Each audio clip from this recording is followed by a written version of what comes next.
Indian panel code यानी IPC, जिसे हिंदी में भारतीय दंड संहिता कहते हैं, ये रिपब्लिक ऑफ इंडिया की ऑफिशियल क्रिमिनल कोड है। इंडिया में क्रिमिनल लॉ के जितने भी एस्पेक्ट हैं, ये उसकी कंप्लीट कोड है। सबसे पहले इसे 1862 में लागू किया गया था सभी ब्रिटिश प्रेसिडेंसीज में, लेकिन ये पेनल कोड प्रिंसली स्टेट्स में अप्लाई नहीं होती थी क्योंकि उनकी अपनी सेपरेट कोर्ट्स और लीगल सिस्टम थी।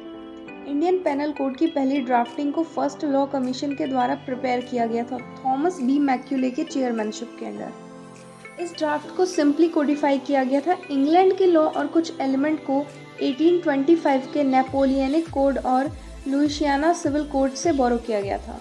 आईपीसी की पहली ड्राफ्ट को गवर्नर जनरल को प्रेजेंट किया गया था 1837 में, लेकिन इसके बाद इस कोड में बहुत से रिविजन्स और अमेंडमेंट्स यानी संशोधन किए गए, जिसमें 20 साल से भी ज़्यादा का वक्त लगा। हालांकि आईपीसी की कंप्लीट ड्राफ्टिंग 1850s में हो गई थी। 1856 में इसे लेजिस्लेटिव काउंसिल में प्रेजेंट किया गया। फिर कुछ टाइम और डिले होती है इंडिया में चल रहे 1857 के रिवॉल्ट की वजह से। आखिर में 1860s में इसे लागू किया गया।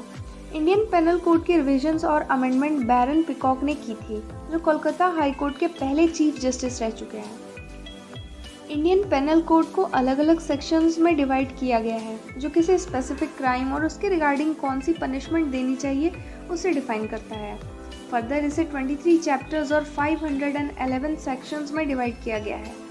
कॉन्स्टिट्यूशन के आर्टिकल 370 से जम्मू एंड कश्मीर को कुछ स्पेशल प्रिविलेजेस मिली थी, जिनमें वहाँ इंडियन पेनल कोड लागू नहीं था, लेकिन आर्टिकल 370 के हटाने के बाद जम्मू एंड कश्मीर में भी इंडियन पेनल कोड लागू है।